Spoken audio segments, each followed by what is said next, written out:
Plata a $200. Plata. ¿Y qué hay de la posibilidad de una crisis financiera? Hoy tenemos la suerte de contar con Lynette Zhang de Zhang Enterprises. Ella es una voz confiable y respetada en la comunidad de metales preciosos. Lynette, bienvenida al Ron's Basement. Estoy muy feliz de estar aquí. Muchas gracias por invitarme. Sí, hemos tenido conversaciones muy entretenidas en los últimos años y creo que desde la última vez que hablamos, los precios de la plata y del oro han subido bastante. Voy a empezar preguntándote, porque sé que nuestros espectadores quieren saber qué piensas sobre la plata y también puedes hablar tanto como quieras sobre el oro. Pero empiezo a sentir que podríamos ver precios de la plata mucho más altos si usamos el dólar estadounidense como unidad de medida aquí en los próximos meses o años. ¿Alguna opinión sobre eso? Oh, absolutamente. Y bueno, técnicamente lo que tenemos en plata y cuando hablas de $200, francamente, eso seguirá siendo una cantidad insignificante. Porque parece que nos estamos acercando rápidamente al final de un enorme patrón de acumulación de doble tasa. Y sabes, francamente, en todos los gráficos que he visto, no ves eso, no ves eso. Y eso fue algo que comenzó en los años 70 y luego llegó hasta 2011. Esa fue la primera tasa. Y ahora estamos llegando a la conclusión de la segunda. En algún punto por encima de $50 en el mercado spot de la plata se concluirá esa doble tasa. Y luego creo que se disparará en cuanto al precio spot y en cuanto a dólares. Y donde me escuchas titubear es porque sé al 100% que no hay un buen descubrimiento de precios viniendo de Wall Street. Así que cuando ves los precios spot del oro y la plata, realmente no importa, es un mercado de trading. Ese no es un mercado que refleje los fundamentos reales. Y al final, no puedo darte muchas garantías, pero sí puedo garantizarte al 100% que en algún momento todos los activos, todos los instrumentos llegan a su verdadero valor fundamental. Y el de la plata es mucho más alto que $200 por onza. Sí, sí. Y al final del día, las fuerzas del mercado de la madre naturaleza prevalecen. Estoy de acuerdo contigo al 100%. También quiero mencionaste este enorme patrón de tasa con asa. Esos precios de $50 que tuvimos en 1980 y creo que en 2011, ese precio de $50 que estamos viendo, esos son en dólares de 1980 y en dólares de 2011. Si ajustas eso por inflación, ¿a dónde vamos, Lynette, verdad? Exactamente. Sabes, de verdad, la plata al contado debería estar, si va a estar cerca de un precio justo de mercado, en algún lugar cerca de $2,000. Lo cual suena escandaloso, excepto que eso es solo porque la gente le da valor al dinero fiduciario del gobierno. Y honestamente a ellos no les cuesta nada crearlo. Y su valor fundamental es cero, como lo demuestra este billete de $1 billón de Zimbabue, con el cual no puedo comprar nada. No tiene poder adquisitivo alguno. Sí, sí, sí, es absolutamente increíble el periodo de tiempo que estamos viviendo. Sabes, la primera vez que hablamos, me dijiste algo que nunca voy a olvidar. Y me senté aquí y dije, Lynette, todo se siente, ya sabes, tan loco allá afuera. Sabes, cuando ves todo esto políticamente, lo que está pasando monetariamente, lo que está pasando fiscalmente, lo que está pasando, y luego ves la economía, como que todo se siente un poco loco, y me dijiste, bueno, se siente loco porque probablemente nos estamos acercando al final. Y sabes, cuando hablaste antes sobre la posibilidad de 2000, yo siempre digo, creo que el precio de la plata medido en dólares estadounidenses podría llegar al infinito en algún momento, ¿verdad? Cuando el dólar se vuelva, la mayoría de la gente no entiende eso. La mayoría de la gente se rasca la cabeza y, ya sabes, como si vivieran en un pequeño acuario o burbuja. Pero la pregunta es, ¿cuánto cuesta la plata en dólares confederados? Pregúntale a alguien, ya sabes, de hace 100 años, ya sabes, en este punto es infinito, excepto por el valor de coleccionista. Cierto. Y resulta que tengo un billete confederado. Y vale bastante. Y probablemente pagué porque no suelo pagar mucho por estas cosas, ¿verdad? Valen lo mismo, que es nada, nada. Y adivina qué. Con estas cosas también pasa. Sí, No cuesta nada crearlo. Cuesta menos si lo crean digitalmente y no usan papel ni tinta. ¿Y entonces cómo puede tener algún valor? Porque sinceramente, mientras más fácil sea crear y gastar dinero, más dinero fiduciario se creará y se gastará. Y empujar todo ese dinero fiduciario y esos productos basados en dinero fiduciario hacia arriba en términos nominales hasta 10 billones. ¿Qué diferencia hace? Sabes, este no es un número escandaloso para mí porque lo entiendo. Sí, sí, y esto viene de atrás, y estoy seguro de que lo has escuchado y yo también, pero es casi como si nos hubieran lavado el cerebro, como que probablemente me consideraría a mí mismo un poco más, no quiero decir por falta de una mejor palabra, consciente que la persona promedio. Pero aún así pienso en el valor de esto, ¿verdad? Una onza de plata. Lo pienso en términos de dólares estadounidenses, pero en realidad lo que necesitamos es pensar en onzas, ¿verdad? O sea, Porque en lo que lo puedes convertir. sí, sí. Correcto. Y lo que hace la plata es que mantiene su capacidad de comprar los mismos bienes y servicios a lo largo del tiempo. He hecho muchos estudios sobre eso y cuando lo ves, quiero decir, la Oficina de Estadísticas Laborales, qué tan buenos eran esos datos desde el principio. Ahora quiero decir, no significa absolutamente nada. Pero incluso usando esa canasta donde rastrean lo mismo desde 1913, la última vez que lo revisé, creo que esa canasta había subido algo así como un 2.500%, algo así. Esa canasta de alimentos. Pero la plata en ese momento había subido como más de un 3.000%. Entonces, como puedes ver, mantiene tu capacidad de comprar lo mismo. Pero durante ese mismo periodo de tiempo, el oro al contado había subido como un 16.000%. Así que no solo mantiene tu capacidad de comprar los mismos bienes y servicios, sino que en realidad expande esa capacidad. Sí, sí, porque a medida que las economías se expanden y las poblaciones crecen, me gusta pensar en mi abuelo. Digamos que, ya sabes, él estaba trabajando en su patio allá por 1950 y tenía puesto su overol, y en un bolsillo tenía una onza de plata. Y en el otro bolsillo, no sé cuál era el precio de la plata en dólares en 1950, pero digamos que tenía dos billetes de $1. Uno, sí, exacto, por la plata, sí. Así que tenía $1 en un bolsillo, una onza de plata en el otro bolsillo. Desafortunadamente, murió de un ataque al corazón y colgaron su overol en el closet. Y ya sabes, la abuela acaba de morir hace una semana. Encontramos el overol del abuelo. ¿Cuánto vale ese dólar? ¿Y cuánto vale esa onza de plata, verdad? No hay comparación. Exactamente. Y ya sabes, mencionaste 1980 y mencionaste cuál era el precio de la plata en ese entonces, porque siempre me ha parecido increíble. De hecho, un día no hace mucho yo levanto pesas. Así que estaba con mi entrenador, que es un abogado que se convirtió en dueño de un gimnasio, así que es un tipo bastante inteligente y tenemos conversaciones realmente interesantes. Y probablemente ya llevo yendo con él unos 5 años o algo así que es un periodo de tiempo muy largo. Y no sé muy bien cómo llegamos a hablar de esto, pero la plata en nuestras monedas salió en la conversación. Y su respuesta fue, teníamos plata en las monedas. Y este chico es un aficionado a la historia y lo miré y le dije, ¿no sabías eso? Y él dijo, no, no tenía idea. Así que lo que terminé haciendo, que no tengo aquí ahora mismo y lo estamos haciendo un poco diferente para poder repartirlo. Pero lo que me di cuenta es que lo que tú y yo les estamos pidiendo a las personas es que crean en el dinero sano. Cuando cualquiera que haya nacido alrededor del 65 o después realmente nunca lo ha usado como dinero, como yo, que tengo 71, casi 71. Así que yo recuerdo que era nuestro dinero. Así que lo que hicimos fue crear lo que llamamos nuestras tarjetas de monedas y tenemos una moneda de 25 centavos de plata en ella, de antes de 1965.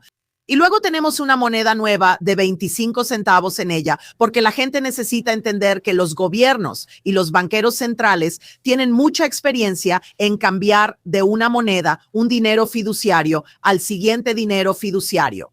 Y la manera en que logran que lo hagas es que tienes que hacerlo voluntariamente. Si te lo imponen, te das cuenta y realmente no quieren que lo entiendas. Así que hacen que las cosas parezcan lo más normales posible. Y sé que esto es difícil de ver, pero creo que yo sí lo veo. Está bien. Pero esta es una moneda de 25 centavos de plata de 1957 y esta es una de 2024 o 2023, lo que sea. Es una nueva.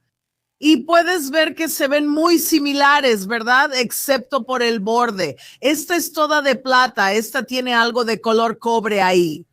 Esta tiene valor. Es casi un cuarto de onza porque es 90% plata y una moneda de 25 centavos es un cuarto. O sea, tenía algo de lógica. Una moneda de 10 centavos es aproximadamente una décima de onza, una de 25 centavos, un cuarto de onza, una de 50 centavos, media onza y el dólar de plata es una onza, más o menos, porque hasta el 65 todas son 90%.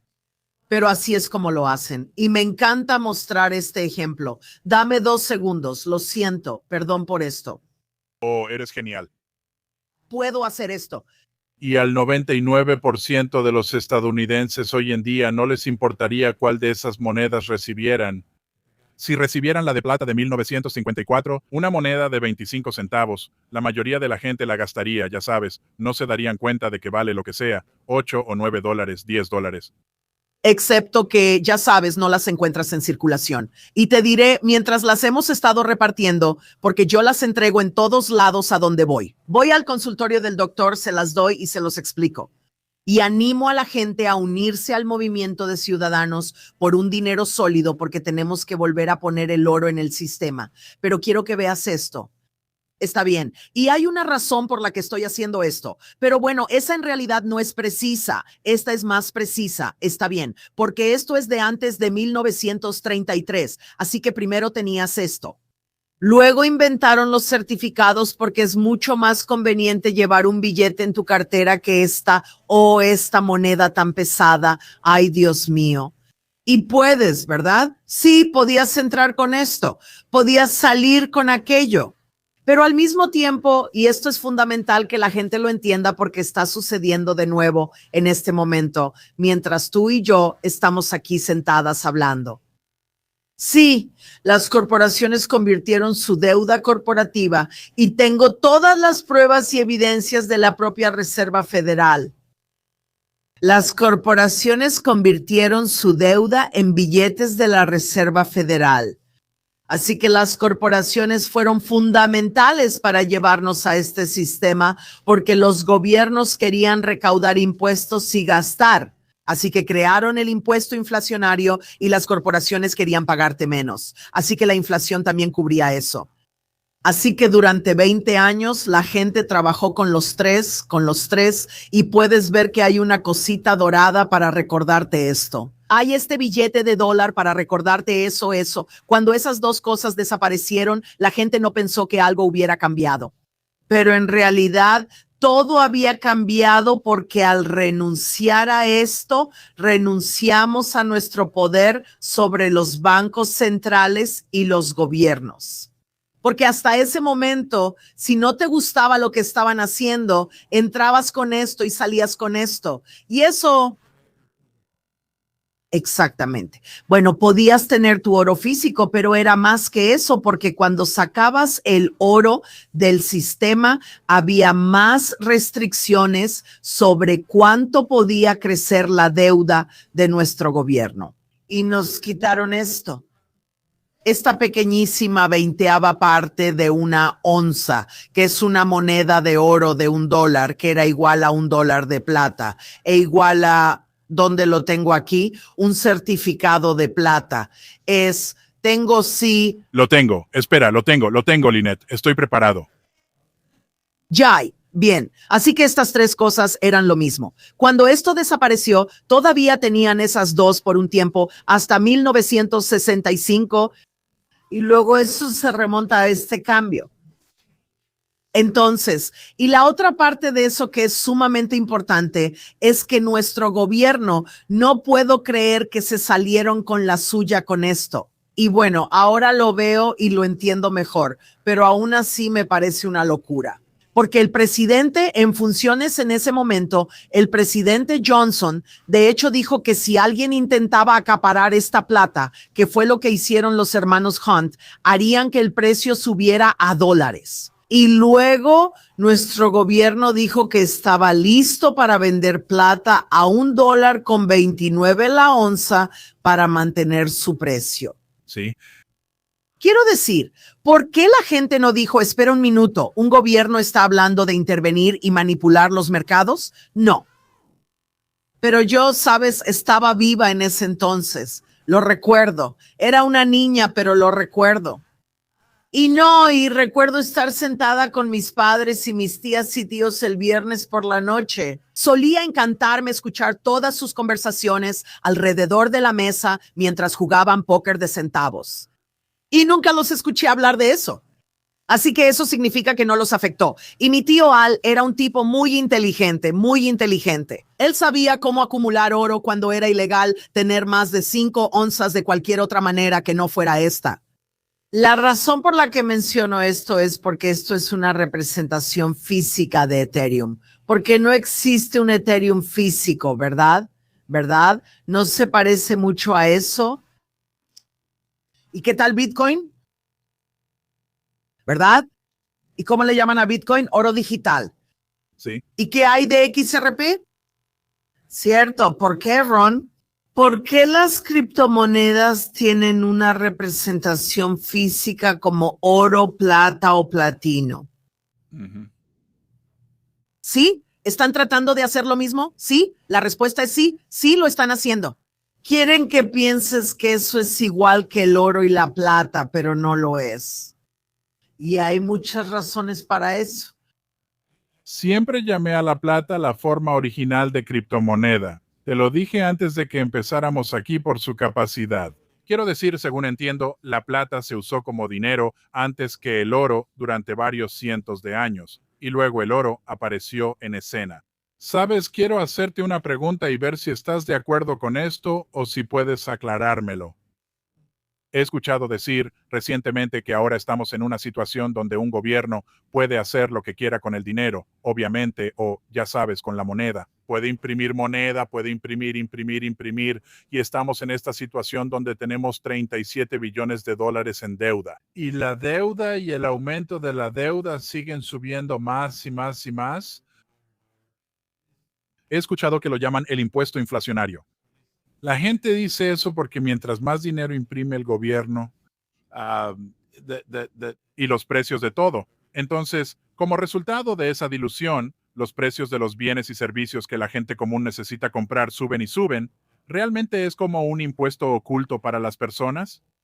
Bueno, absolutamente. Y de hecho, si lees la documentación de cuando estaban creando todo este sistema de la Reserva Federal, eso es exactamente lo que dijeron.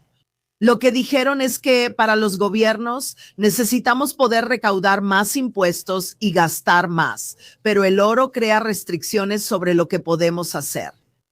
Así que por eso lo hicieron.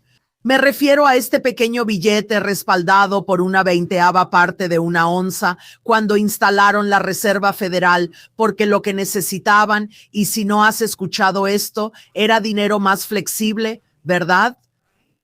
Ahora, esta cosita, en vez de respaldar solo $1, respaldaba $2.47. Y eso es lo que trato de explicar cuando hablo de estos billetes de la Reserva Federal, porque la Reserva Federal no es federal, ¿sabes? Ni tampoco tiene reservas.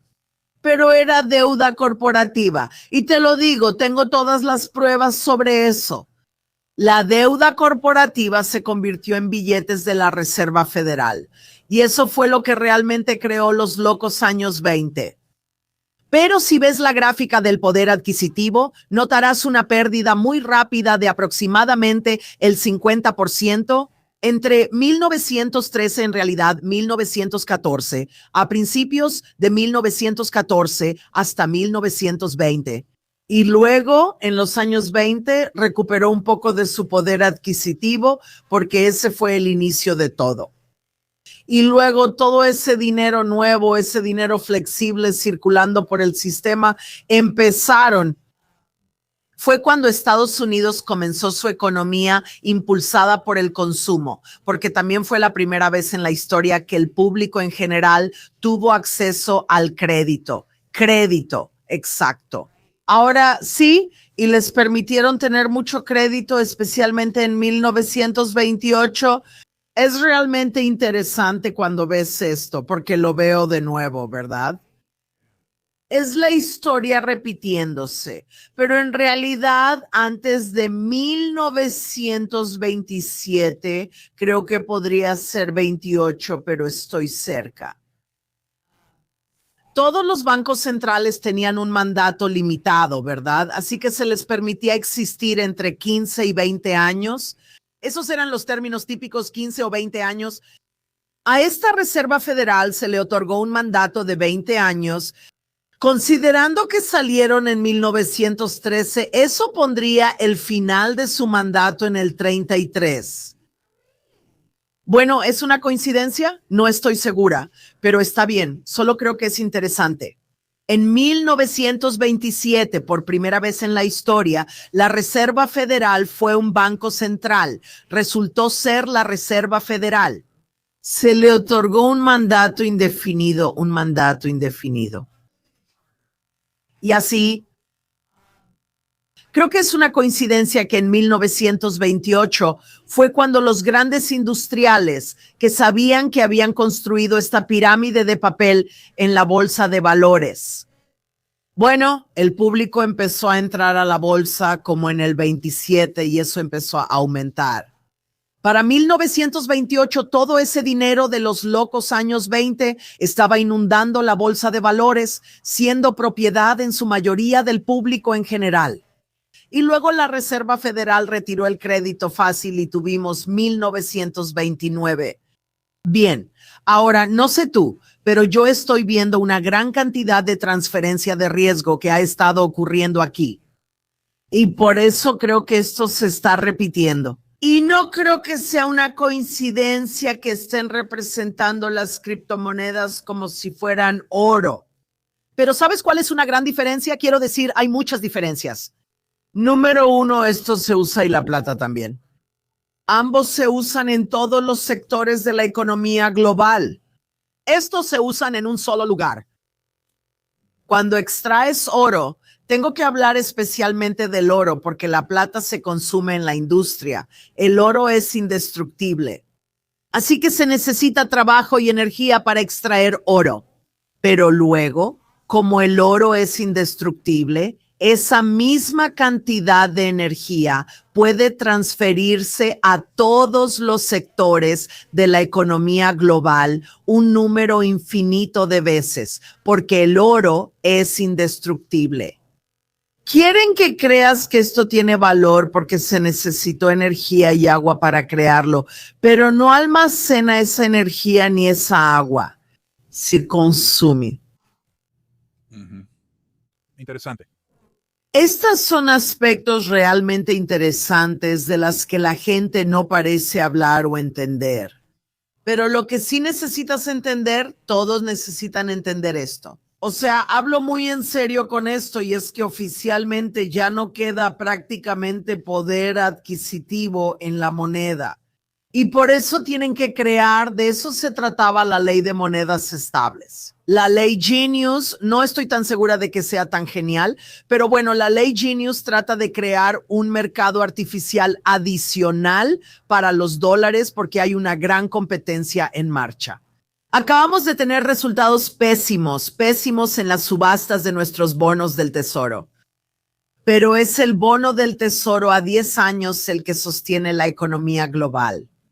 Entonces, si los países y los bancos no están acudiendo a comprar y mantener esos activos, y eso ha estado cambiando desde hace mucho tiempo, eso no es algo nuevo. Entonces, alguien tiene que estar comprando esos activos.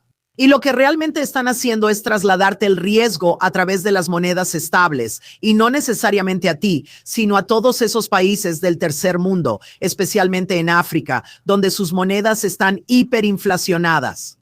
Y por eso la gente se ha aferrado a las monedas estables en dólares estadounidenses, porque no están perdiendo valor tan rápido.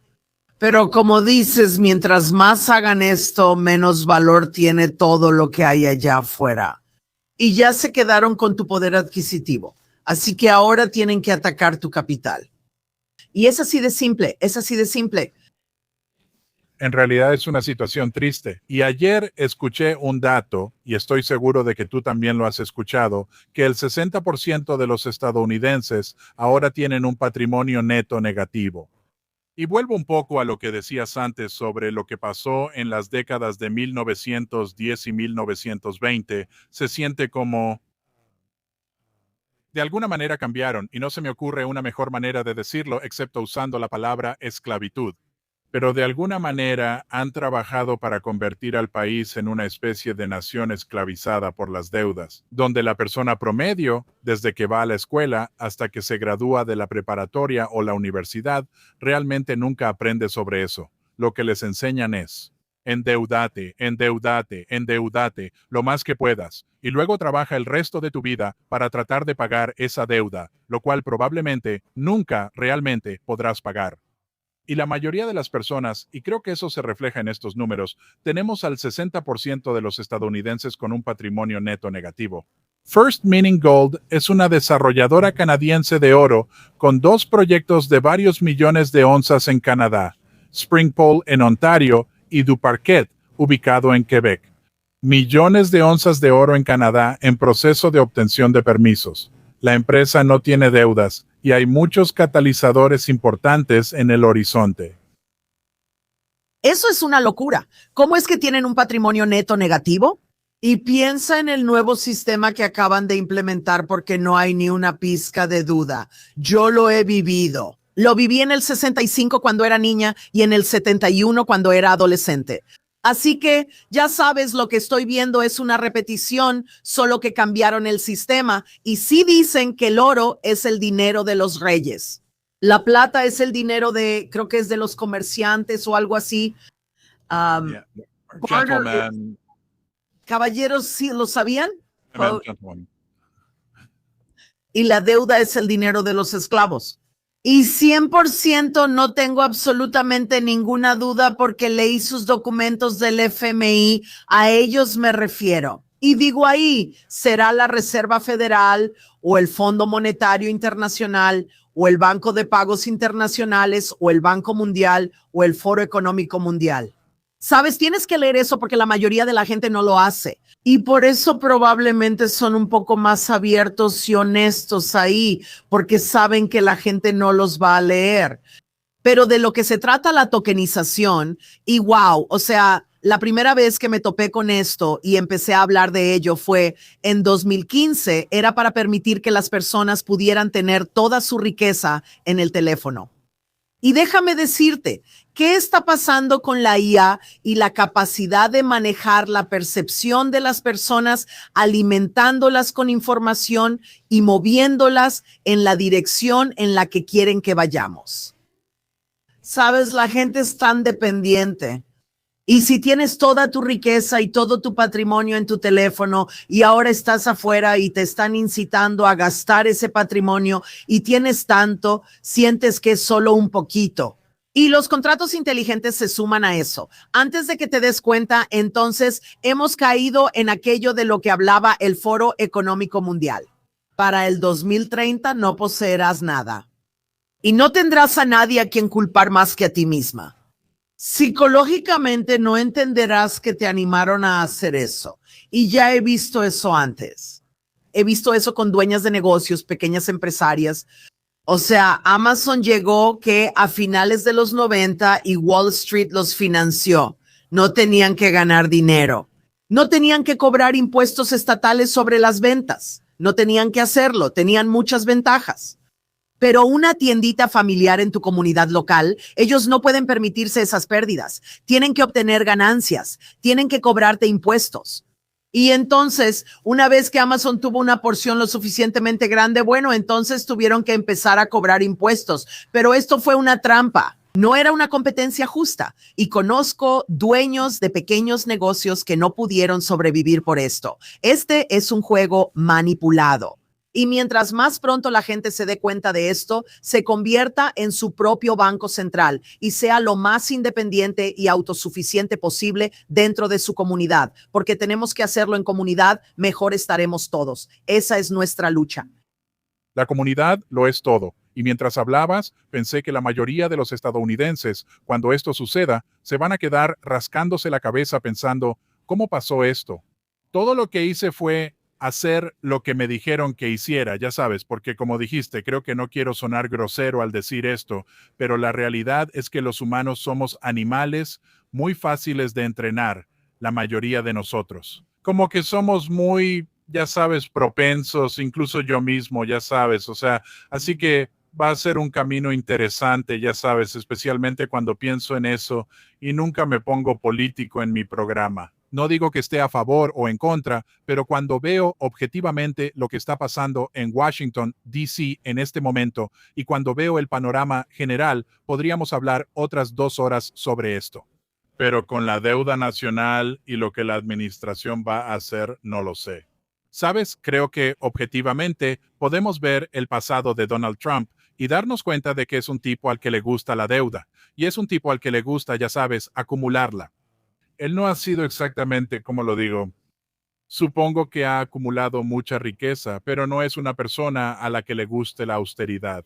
Y ya sabes, y eso de abrir las compuertas, bajar las tasas, hacer todo eso, ya sabes, para impulsar esta economía. Y simplemente parece, no sé, como si no fuera lo mejor para el interés a largo plazo de lo que realmente haría que la economía fuera sólida a largo plazo. Como que esas decisiones no se van a tomar. Tal vez algunas buenas decisiones a corto plazo, grandes fiestas, pero ¿alguna opinión sobre eso? Sí, tengo muchas opiniones sobre eso. Y tampoco me meto en política porque sinceramente ya he estudiado bastante este tema. Y no importaba si había un republicano en el cargo, las cosas han seguido avanzando según lo planeado. Y sí creo que el presidente Trump es un agente de cambio. Y aquí está el asunto, ¿verdad? La cuestión es que cuando tienes este nivel de deuda que no se puede pagar, así que si sabes que te vas a declarar en bancarrota y recibes algunas tarjetas de crédito por correo, las vas a usar. Pero verás, necesitamos una gran crisis para llevarnos al siguiente sistema. Además, lo que quiero decir es, el presidente Trump también gusta del oro y se sabe que lo ha elogiado para pagos de arrendamiento y otras cosas. Así que honestamente sí creo que esta es la mejor oportunidad que he visto en toda mi carrera para que el oro regrese al sistema monetario, pero debe ser redimible, Sí. porque si no es canjeable no significa nada. Y eso es sumamente importante para todo lo que Wall Street quiere que creamos que son valores respaldados por activos, ¿verdad? Si no puedes convertir ese token en el activo subyacente, entonces, ¿qué tienes? ¿Y cómo sabes siquiera que existe? No lo sabes. Tienes que poder canjear el activo. O quiero decir, lo siento, no soy ingeniera ni soy un tipo específico de ingeniera que pueda entender todo eso que pasa detrás de escena. Y eso me hace pensar, a ver, ¿pueden aprovecharse de mí? Probablemente. Y así como la inflación te ha robado tu poder adquisitivo, hay un experimento mental muy interesante que cualquiera puede hacer. Ve al sitio de la Reserva Federal, al Departamento de Educación, a Fred, y en la barra de búsqueda pon Purchasing Power of the Consumer Dollar. Y pon tu fecha de nacimiento ahí y ve cuánto te han robado desde el día en que naciste. Pero, sabes, el problema con esto es que solo puede llegar a 1.00 y tal vez le quiten un par de ceros más. Pero básicamente esto crea limitaciones y haría que la inflación fuera más obvia. Una vez que estemos completamente en un sistema digital, bueno, ya no pueden seguir con este juego ni con este sistema basado en deuda, pero en el nuevo sistema, así que esto se trata de eliminar eso para que puedan empezar de nuevo. Pero en el nuevo sistema digital ni siquiera podrás ver esa pérdida. Correcto. o necesariamente sentirla tan intensamente. Sí, sí. Sabes, es interesante porque como decías, yo nací en 1970 y cuando era un niño, una moneda de 25 centavos significaba algo. Como si mi mamá y mi papá me daban una moneda de 25 centavos porque teníamos una tienda de 10 centavos cerca de la casa, lo que sea, eso era genial, ¿sabes? Eso era algo importante. Mis hijas ahora tienen 13 años. Y esto es interesante porque fue justo ayer o antier que invitaron a un par de amigas y fueron a la tienda. No tenemos una tienda de abarrotes cerca de la casa y regresaron con cambio. Y escuché a dos de ellas, se me olvida cómo lo dijeron, pero fue algo como, ay, ni siquiera quiero esas cosas, ni siquiera no quiero lidiar con eso, como que ni siquiera querían el cambio, ¿verdad? Como si no valiera nada, básicamente. Eso fue lo que comunicaron. No dije nada, pero pensé, wow, o sea, bueno, ¿y eso qué? Eso es dinero, ¿sabes? O sea, pero es como, para ellos, eso no vale nada, ni siquiera lo quieren, ni siquiera lo quieren. Es como, tíralo a la basura, básicamente. Yo, o sea, odio decirte esto, pero en cierto modo siento lo mismo. O sea, cuando era niña, ¿sabes? Uno de los trabajos que me encantaba hacer era limpiar la bolsa de mi mamá por ella, porque lo que fuera de cambio que encontraba en el fondo de su bolsa era para mí. Y luego, un día me salí con la mía durante algunos años. Honestamente, era un gran trato. Un día ella entró justo cuando estaba terminando y vio cuántas monedas había en la mesa que yo me iba a quedar y nunca volví a tener ese trato. Pero ya sabes, hoy en día cuando alguien me da cambio, porque sí me gusta usar efectivo, así que uso mucho efectivo, sabes, va directo al frasco de propinas. Ni siquiera quiero lidiar con eso. Así que puedo relacionarme con ese ejemplo, incluso dentro de mi vida, cuando sí importaba, ¿verdad? Sí. Yeah. Tengo una pregunta para ti. Vas saliendo del supermercado local, tienes tu carrito, vas caminando hacia tu auto y de reojo ves una moneda de 5 centavos tirada en el suelo. ¿Te detienes a recogerla o sigues caminando? Odio admitirlo, sigo caminando. Está bien.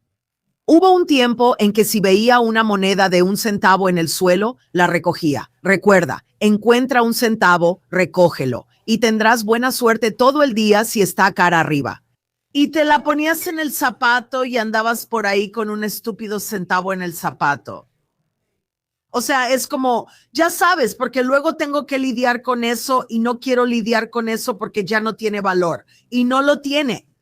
No lo tiene. Ahora, si fuera una moneda de plata, entonces me sentiría diferente al respecto. Pero si fuera una moneda de 25 centavos, tal vez la recogerías y verías de qué año es, ¿verdad? Correcto. Sí, sí. Lo último que quiero decir, dijiste algo que me pareció muy interesante y en lo que realmente no había pensado. Tal vez lo sabía, pero no lo había relacionado. Y eso es, y volveré a lo que dije antes. Una de las cosas más poderosas que me dijiste la primera vez que hablamos fue que las cosas parecen locas porque nos estamos acercando al final, donde, ya sabes, podrían suceder grandes, grandes eventos. Pero lo que acabas de decir ahora que realmente llamó mi atención y en lo que no había pensado es que el presidente Trump es un agente de cambio. Y creo que ahora mismo, oye, el mercado va muy bien. Yo veo el índice VIX y el VIX está bajo y ya sabes, todo está de maravilla. La economía está, ya sabes, pero podríamos estar como sonámbulos. Como Donald Trump no es ajeno a los grandes eventos. A él le gustan, y de nuevo, no estoy siendo político aquí, pero a él le gustan las cosas grandes y que pasen cosas grandes, así que podría haber algunas sorpresas a la vuelta de la esquina. ¿Sabes? Creo que va a ser interesante. Adelante, entramos en una época extraordinariamente interesante. Y mi opinión personal es que hemos entrado en esta fase de subida explosiva. Así que los mercados siguen subiendo, las criptomonedas siguen subiendo. Quiero decir, ya están en valoraciones altísimas, pero ¿y qué? Eso puede seguir subiendo. Mientras sigan haciendo esto y poniendo más dinero en el sistema, eso hace que parezca que las cosas siguen subiendo. Pero eso también es una trampa, porque también creo, debido a la velocidad monetaria, que ya estamos en las etapas iniciales de la hiperinflación. Todavía no es tan obvio, pero estamos muy cerca porque yo pongo mucha atención a la confianza del consumidor. Esto es una estafa. Requiere confianza, así que seguimos rebotando en el nivel de soporte más bajo. En otras palabras, el nivel más bajo que la confianza en nuestro dólar ha tenido jamás. Entonces llegamos a ese punto y luego como que rebotamos en él. Pero estoy atenta a cuando rompamos ese nivel porque técnicamente cuando lo rompamos, creo que se acabó el juego. Se acabó el juego. No, o sea, lo bueno de entender el análisis técnico es que no importa lo que estés viendo, todo funciona igual. Y entonces, ya sabes, ese nivel de soporte. Así que creo que hemos entrado en la fase de euforia alcista. Los mercados van a subir mucho más, las criptomonedas van a subir mucho más. Los mercados de bonos, ya sabes, o sea, ahora van a haber 3 miembros en la reunión del FOMC que pueden presionar para bajar las tasas de interés. Y la gente necesita entender que lo que eso realmente significa es que quieren un dólar menos valioso, ¿verdad? Cuando las tasas de interés bajan, más personas piden prestado y gastan, y más de esto sucede, ¿verdad? Así que aumenta el precio visible de las cosas, pero al mismo tiempo reduce el poder adquisitivo. Sí. Y sí es una trampa y así es como lo hacen, y lo han hecho cada vez. Y esta vez no es diferente. Y estas transiciones, la gente piensa que simplemente pasarán de una a otra. No es así como funciona. Hay dolor, exacto. Sabes, hay un dicho que leí hace años que se me quedó grabado, y me disculpo si ya te lo he dicho antes, pero creo que aplica a todo lo que hemos hablado. Y es que las matemáticas no muestran perdón en el altar de la verdad, y que ni siquiera Dios puede cambiar el hecho de que 2 más 2 es igual a 4. No puedes simplemente crear valor y riqueza de la nada. Y me encantó lo que dijiste antes, porque estoy de acuerdo contigo al 100%. Que se siente como si, como país, creo que usaste la analogía de una familia, pero como país que si sabes, vas a estar como, si yo supiera que Susi y yo íbamos a declararnos en bancarrota, y salgo a recoger el correo en un rato, y alguien me manda una tarjeta de crédito con un límite de $8,000, y sé que estoy condenado, o que ya estamos condenados. Vamos a gastar los $8,000, ¿verdad? Y realmente, tristemente, siento que como país en general, ahí es donde estamos ahora mismo. Así que quiero mostrar tu sitio web. Necesito mostrar tu sitio web y necesito mostrar tu canal de YouTube. Pero antes de hacer eso, hay alguien que quiere saludarte. Si tienes solo 30 segundos más, sé que es uno de tus favoritos, de tus personas favoritas. No sé si lo recuerdas, pero está dentro de esta caja y tiene una recesión de un lado y una inflación del otro. Y es tu viejo amigo Jerome Powell con su dinero de papel higiénico ahí dentro. Así que estaba temblando. Estaba temblando cuando te vio disparando tus dólares. Y una última pregunta para ti. ¿Quién recoge todos esos dólares después de que terminas de filmar y los disparas durante la... All right. Gimnasio, lo hago todo el día. Y ya sabes, Tiger Stacker me dio esto. Me encanta. Puede que lo use. Pero ya sabes, obvio, ¿verdad? No es un plan, no es un plan. Y eso es lo que hacemos en Sang Enterprises, que tenemos nuestra estrategia del salmón que desarrollé para mí misma desde que empecé a estudiar el sistema monetario. Un ciclo de vida de la moneda desde 1987. Y así que todas están personalizadas, pero se trata de asegurarse porque esta es la realidad. Cuando una moneda fiduciaria muere, otra va a surgir. Pero lo que el oro y la plata hacen por ti es que son el puente para mantener tu poder adquisitivo intacto de un sistema al otro. Y me atrevo a decirlo, te permiten aprovechar la crisis. Nunca desperdicies una buena crisis. ¿Por qué siempre es el 1% quien se aprovecha de eso? Porque la riqueza nunca desaparece, simplemente cambia de lugar. ¿Qué tal si la riqueza se mueve hacia ti? ¿Qué idea tan loca? Sí. Y es que el oro y la plata tienen un historial perfecto de vencer a las monedas fiduciarias durante miles de años. Sabes, todos esos billetes diferentes que tienes y que puedes mostrar, esto no es lo que el oro y la plata están enfrentando ahora con el dólar estadounidense. No es su primera vez, ya lo han hecho antes. Sí, llevan haciéndolo algunos años, han estado en esto por algunos años. Voy a abrir tu sitio web, voy a ponerlo en la pantalla. Ahí está. Así que si quieres aprender más sobre Lynette, puedes ir a lynettesang.com y pondré ese enlace en la descripción de este video. Y Lynette también tiene algo que está creciendo rápidamente. Uy, espera un momento, déjame regresar. La regué. Espera, Lynette. Voy a mirarte un segundo y voy a volver a compartir esto. No tengo a Josh aquí abajo. Aquí vamos. Tengo suerte. Sí, Tengo suerte. lo sé. Tienes suerte. Sé que hablas muy bien de él. Está bien. Y también está el canal de YouTube de Lynette, al que pueden ir y suscribirse, Sang Enterprises. ¿Y con qué frecuencia haces una transmisión en vivo? Dijiste que todos los martes. ¿Alguna transmisión en vivo? Sí, todos los martes al mediodía, hora de Arizona. Pero publicamos los 7 días de la semana, ¿verdad, Josh? Sí, publicamos los 7 días de la semana. ¿Ah, sí? Está bien. ¿Algo más? ¿Alguna otra forma en que la gente pueda seguirte o algo que quieras compartir con todos antes de despedirnos? Por supuesto. Bueno, somos bastante activas en Twitter como Lynette Chang y también en Instagram y Facebook como Lynette Chang. Así que, y nos gustan las llamadas. Me encanta nuestro número de teléfono. De verdad me gusta. Es 83G-LDZANG o llamen al 833-453-9264. Hildy Sang. Entonces, ¿empieza con 833? Sí, Está bien, muy bien. Te voy a llamar algún día, Lynette.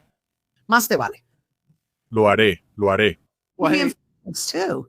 Así es, así es. De parte mía y de nuestra audiencia, ¿verdad? Estamos tú y yo hablando, pero tenemos a alguien que ha estado viendo esto y creo que ha aprendido mucho. Gracias, y tengo muchas ganas de volver a hablar contigo. Cuando quieras, Ron, cuando quieras. Ha sido un placer. Gracias, Lynette.